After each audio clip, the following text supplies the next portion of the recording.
Albert Einstein ମୃତ୍ୟୁ ଶଯ୍ୟାରେ ଇଚ୍ଛା ପ୍ରକାଶ କରିଥିଲେ ଯେ ତାଙ୍କ ଶରୀର ଉପରେ କୌଣସି ଗବେଷଣା ନ କରାଯାଉ। ସେ ଚାହୁଁଥିଲେ ତାଙ୍କ ଶରୀରକୁ ଜଳାଇ ଦିଆଯାଉ ଏବଂ ପାଉଁଶକୁ ମାଟିରେ ମିଶାଇ ଦିଆଯାଉ।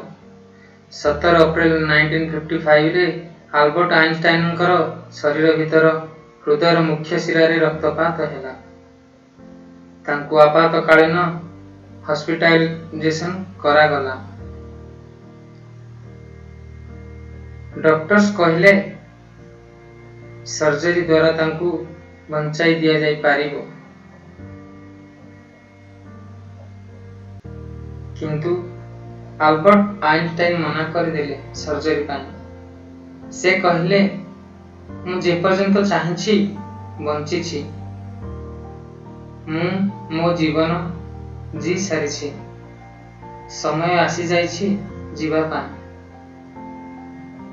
ତା ପରଦିନ ତାଙ୍କର ଦେହାନ୍ତ ସେହି ହସ୍ପିଟାଲରେ ହୋଇଥିଲା। ଥୋମାସ ହାର୍ଭେ ନାମକ ଜଣେ ପାଥୋଲୋଜିକୁ ତାଙ୍କ ଶରୀର ଏକ୍ସାମାଇନ କରିବାକୁ ଡକାଗଲା, କିନ୍ତୁ ହାର୍ଭେ ତାଙ୍କର ବ୍ରେନ୍ ବାହାର କରି ସେଠାରୁ ପଳାଇଗଲେ।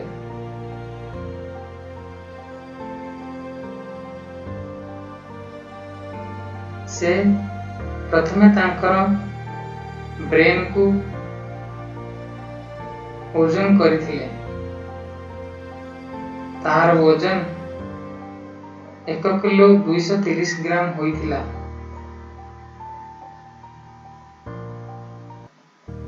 ତାପରେ ତାକୁ ବହୁତ ଖଣ୍ଡରେ ଭାଗ କରିଦେଲେ। ସେ ତାଙ୍କ ଜାରରେ ତାକୁ 40 ବର୍ଷ ପର୍ଯ୍ୟନ୍ତ ରଖିଲେ। 40 ବର୍ଷ ପରେ ସେ ସମସ୍ତଙ୍କୁ ଦେଖାଇଥିଲେ ଏବଂ ବୈଜ୍ଞାନିକ ମାନଙ୍କୁ ଦେଇଥିଲେ ତାର ଗବେଷଣା ପାଇଁ। ତାଙ୍କ ବ୍ରେନର 46 ଖଣ୍ଡ ମିଳିଥିଲା।